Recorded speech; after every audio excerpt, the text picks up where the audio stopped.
entire history of the T20 World Cup, man. If you're watching this on YouTube, bro, right now, bro, who are you supporting for the T20 World Cup, man? You know what I'm saying? Who are y'all boys supporting for the T20 World Cup, If man? you You know what look I'm saying? back Drop it 20, down in the comment sections. Or if you're watching live, just go ahead and say it right now, bro. I always got to ask because the new people that be clicking on these videos, and I just want to say I appreciate it. But just go ahead and comment, like, who do you support for the T20 World Cup, man, in the comment section down below, man. You see this comment section? Go ahead and put yours down there as well, man. But or 25 years ago, let's see. cricket was a sport fading I'm doing into good, relative Cash. How you doing, man? obscurity. Its audience was shrinking as younger demographics became disinterested in cricket's time-consuming nature. But Bird, now, what's heading good? into 2026, cricket is as popular as ever, and the T20 World Cup represents the sport's broader evolutionary success in adapting to changing audiences, media habits, and global competition. From a tentative experiment in 2007 to a fully embedded pillar of the international calendar, the T20 World Cup has reshaped how cricket is played, consumed, and embodied. The origins of the tournament lie in crisis rather than ambition. By the early 2000s, cricket administrators were increasingly aware that the traditional formats were failing to capture younger audiences and casual spectators. In England, declining county attendances prompted the introduction of the Vitality Blast, the first 2020 tournament in 2003, as a domestic experiment designed to make the game faster, louder, and easier to follow. So okay, so they made it for like the people who have like what's the word that I'm looking for? Like, you know, when people be scrolling on TikTok and they don't watch the full video, like what is that called? Like a short attention span. So they made T20 for the short attention span people. So they maxed it out like 4 hours. But it's like I ain't gonna lie, that actually works. That actually works. Its It actually immediate works, bro. I success like at the T20. county level demonstrated that cricket could I thrive ain't in gonna a lie. condensed I like format without T20. losing competitive credibility. It was a brilliant, really exciting time for everyone because it's the first game that we're ever going to play. What Yeah, the remained doom uncertain, though, scrollers. was whether this model could translate to international cricket, where tradition carried far greater weight. That uncertainty defined the lead-up to the inaugural World 2020 in 2007. Hosted in South Africa, the tournament was framed cautiously, almost as a trial run rather than a foundational event. Yet from its opening matches, it became clear that the format's volatility and intensity were ideally suited to tournament cricket. Upsets were frequent, margins were slim, and unfamiliar scenarios created How y'all feel about it? How y'all feel about it? Like, how y'all feel about T20? Like, because I know some people don't like T20. I ain't gonna lie to you. Like, I had some people that say like they rather prefer like Test over T20 or like ODIs over T20. I ain't gonna lie, me personally, I like all formats. It don't really matter what format it is. I think I just really like cricket as a whole. I feel like I'll watch because I watched the Ashes before. I watched ODI. Like, bro, I don't know. Most memorably, the I don't group watch- stage ball-up between India and I don't know. Pakistan. A surreal, almost exhibition-like moment that paradoxically underscored how serious the competition was already being taken. Okay. The tournament also produced amazing performances that burned the format into public consciousness. None more so than Yuvraj Singh smashing 6 sixes in an over against England, a sequence that travelled the world in highlights and redefined how international batting could look. 6 sixes in an over, the first time it's in 2020. The inaugural final between India and Pakistan, played in front of a global audience already primed by decades of rivalry, delivered instant legitimacy, with a tense last over from Joginder Sharma sealing victory under the calm leadership of MS Dhoni. Srijan takes it. India win. India's triumph did more than win a trophy. It triggered a cultural revolution across the subcontinent, convincing administrators, broadcasters and fans alike that T20 cricket was not only viable but transformative, and in doing so, it laid the groundwork for what would soon become the world's most influential T20 competition, the IPL. Cause y'all told me like the IPL got like what? It's like what, 10 billion? It's like worth like 10 billion right now? Nah, 10 billion on a league is insane, bro. I ain't gonna lie to you. 10 bill on a league? The success of the 2007 it's edition 19 forced billion. administrators to rethink the hierarchy of formats, and the 2009 tournament in England removed any remaining doubt that 2020 cricket was sustainable at the highest level. Far from being a batting exhibition, the edition was shaped by discipline and intelligent use of conditions, which Pakistan embodied en route to the inaugural title win. Afridi fleetingly hits the winning run. Pakistan invade the pitch. Shahid Afridi emerged as the tournament's defining figure, not through power hitting alone, but through match-winning all-round control, including a brutal 54 not out in the semi-final against South Africa, while Umar Gul dominated with the ball throughout the tournament, exploiting swing and late movement to finish as the leading wicket taker. Momentum continued into 2010 when the tournament moved to the Caribbean, and England's triumph there carried symbolic weight far beyond the trophy itself. Traditionally cautious in its embrace of new formats, England treated the competition with seriousness and clarity, and their title win signalled that T20 cricket had become a more core international priority rather than an exhibition add-on for the biggest test nations, which at the time were South Africa, Australia and the English. The tournament was defined by clearly emerging specialist roles, most notably through Kevin Peterson, who was named Player of the Tournament after anchoring England's campaign with controlled aggression and tactical intelligence. I heard of that name before. The more important the game, the more Peterson performs. And Craig Kieswetter, whose fearless batting at the top of the order culminated in a decisive 63 in the final against Australia. England's victory is not built on novelty or brute force, but on preparation, balance and role clarity, reinforcing the idea that T20 excellence could be cultivated deliberately. England has won the World 2020 men's final. By this point, players who were peripheral in tests or ODIs were becoming indispensable in the shortest format, and the concept of specialist T20 careers had gained full legitimacy at the highest level. The early 2010s also saw the tournament begin to redefine cricket's global balance, with successive editions proving that T20's success didn't simply mirror the hierarchies of Test cricket and ODI cricket. The 2012 edition in Sri Lanka, won by the West Indies, showcased how naturally the format aligned with certain Dang, that was in cricket conditions Sri Lanka, 2012? won by the West It's like, well, it's been more than a decade, bro. But when the last time? So is this the last time West Indies had won something? Like, when is the last time the West Indies actually won something? I feel like that'd be a better question. Cause I ain't gonna lie to you, bro. Like, to see that they were doing so good back then, and now it's 2016. It's not bad. It's not. That's a decade. I ain't gonna lie. It's going on a decade now. Well, that is kind of bad. But at the same time, it's I wonder what happened with the West Indies though. showcased how naturally the format aligned with certain cricketing cultures, rewarding flair, instinct and fearlessness under pressure. West Indies' campaign was shaped by moments rather than accumulation, and none were more emblematic than Marlon Samuels producing a commanding century in the final against Sri Lanka, an innings that blended power with composure on the biggest stage. A glorious hit. Marlon Samuels brings up his 50.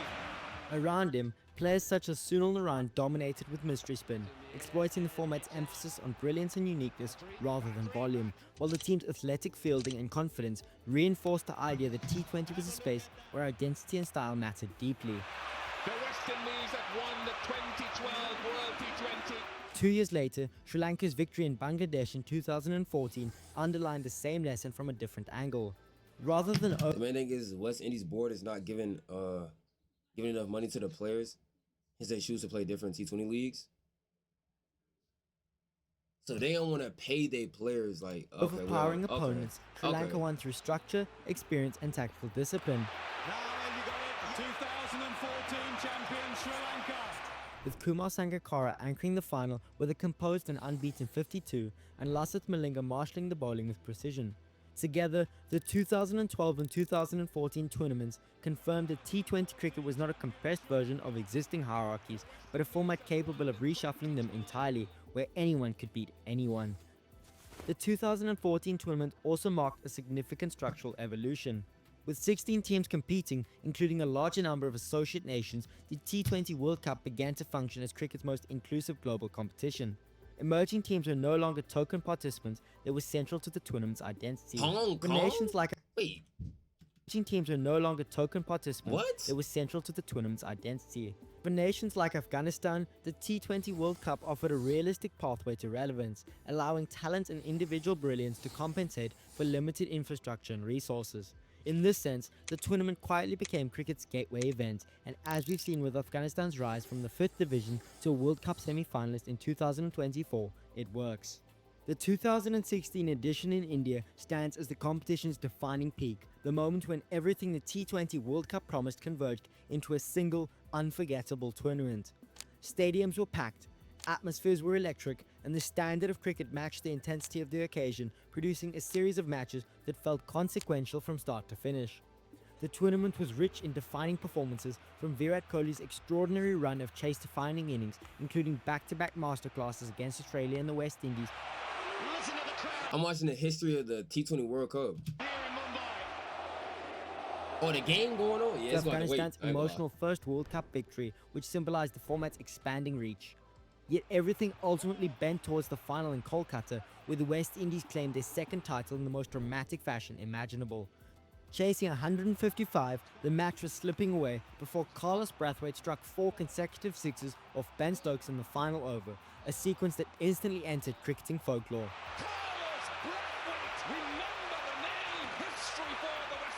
That single over captured the pursuit expression of T20 cricket, volatility and entertainment, where legacy can be forged in seconds and careers defined in moments. Despite its popularity, the tournament's rapid rise introduced new tensions. The explosion of domestic franchise leagues began to crowd the international calendar, offering financial security and year-round exposure that international tournaments couldn't always match. The World Cup's irregular scheduling after 2016 raised concerns about continuity and relevance, particularly as attention increasingly fragmented across bilateral series and domestic competitions. Recognizing this, the ICC committed to What's like y'all favorite like leagues to watch? Like, you know how they got like the BBL, the IPL, stuff like that. Like what y'all like watching? Regularizing the event and formally rebranding it from the ICC World 2020 to the ICC Men's T20 World Cup, positioning it clearly alongside cricket's other global championships. The pandemic-era tournament of 2021 tested the format's resilience. Relocated to the UAE... Nigga, besides the IPL, duh. Like, of course you watch the IPL, but like, what else? Is that it? in Oman after the postponement of the 2020 edition, I the ain't know that competition was one. played under strict biosecure protocols in neutral venues and largely without the atmosphere that had defined the T20 World Cup's rise. Yet within these constraints, the tournament produced a surprisingly rich narrative. Matches were highly competitive, most notably Afghanistan pushing established sides deep into matches, while Pakistan surged through the group stages unbeaten, with the likes of Babar Azam and Mohammad Rizwan dominating bowlers and then leading on the raw pace and swing of Shaheen Shah Afridi to topple oppositions with the new ball and at the death. Australia's path to the title itself was emblematic of T20 volatility. Inconsistent early performances gave way to knockout stage precision, where the old adage of peaking at the right time in crunch events matters, and it ultimately culminated in their first T20 World Cup triumph. Performances from David Warner, who was named player of the tournament after rediscovering form at the top of the order, and Mitchell Marsh, whose commandingly unbeaten 77 in the final against New Zealand sealed the title, provided historical weight to the tournament. What a game-changing half-century this is for Mitch Marsh. Normality returned more fully in 2022 when Australia hosted the tournament, and it came with a clear reaffirmation of the T20 World Cup's place at the centre of the cricketing calendar. Stadiums were full for marquee fixtures, restoring the energy and sense of occasion that had been missing in 2021, and the cricket itself reflected a competition that had matured beyond novelty. England's second title was not one of dominance, but of an experienced lineup producing one last hurrah. He's hit it leg side. It's Ben Stokes with the winning runs. Butler's boys. They are champions of the world. They navigated an uneven group stage, then came out to produce their most composed performance when the elimination pressure arrived, with Alex Hales and Josh Butler settling the final through control rather than chaos, and Sam Curran defining the tournament with his precision at the death. That boy Curran. Pakistan's run to the final, recovering from early defeats and then winning high-pressure knockout matches, reinforced how quickly momentum can shift in T20 cricket. By this point, success and failure carried genuine reputational weight, and the World Cup had become an event where outcomes demanded serious reflection rather than being waved away as format variants. The most ambitious step in the tournament's history... So hold on. So who leads in the T20 World Cup? Like, who has the most? Does that still count as Australia? Does Australia has that? Because I don't know the formats and where Australia leads in, if that makes sense. Like, I know they got a lot of trophies, but like, I don't know what formats that they have it in. You get what I'm saying? So, do they lead here?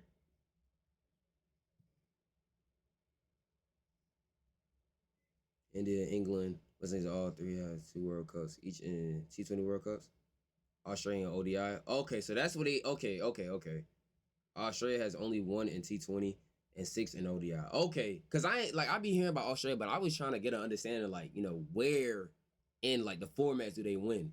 You get what I mean? Yo, NM, what's good, bro? Arrived in 2024. Okay, all right. Expanded to 20 teams and co-hosted by the West Indies and the United States, the World Cup explicitly embraced cricket's global ambitions without sacrificing competitive intensity.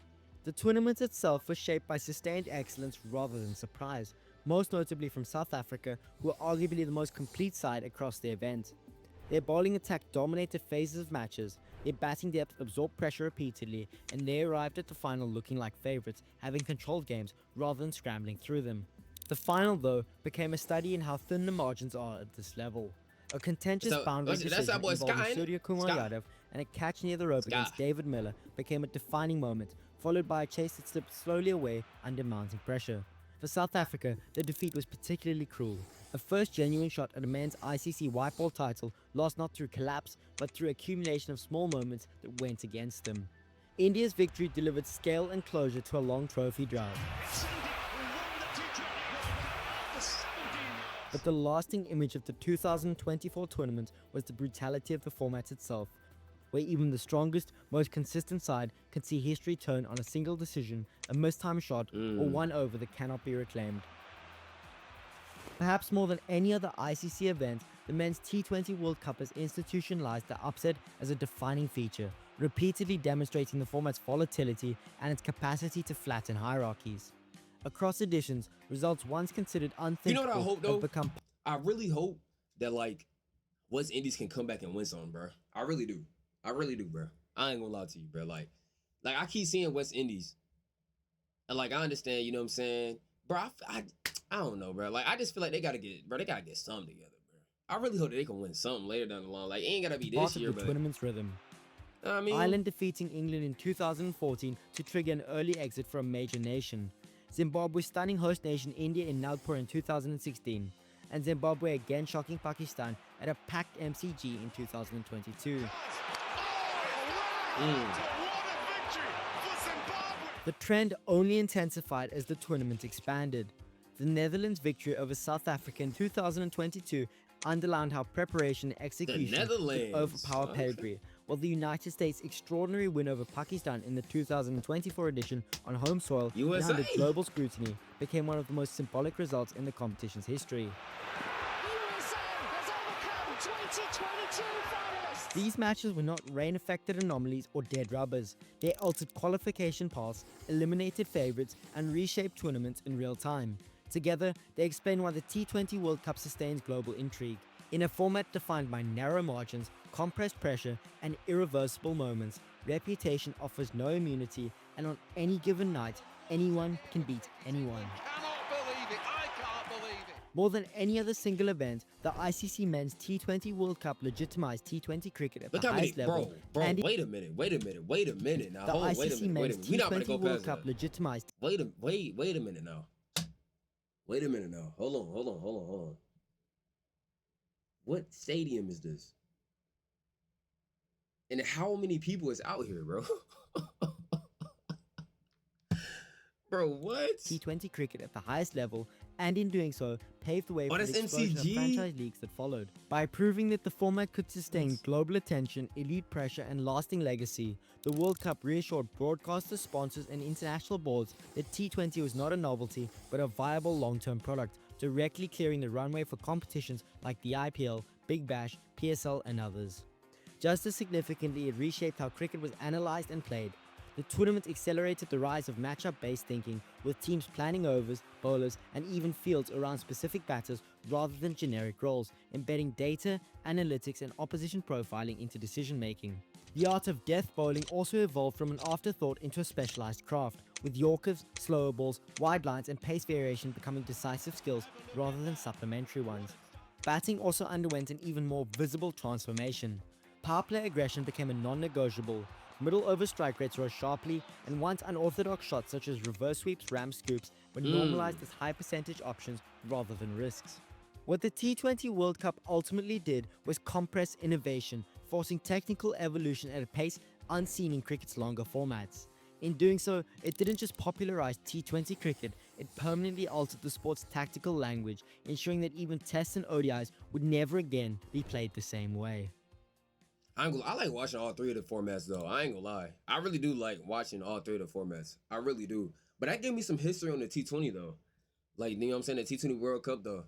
But yeah, man, I really want to see. Wait, so what happened to Hong Kong? I should have been asked.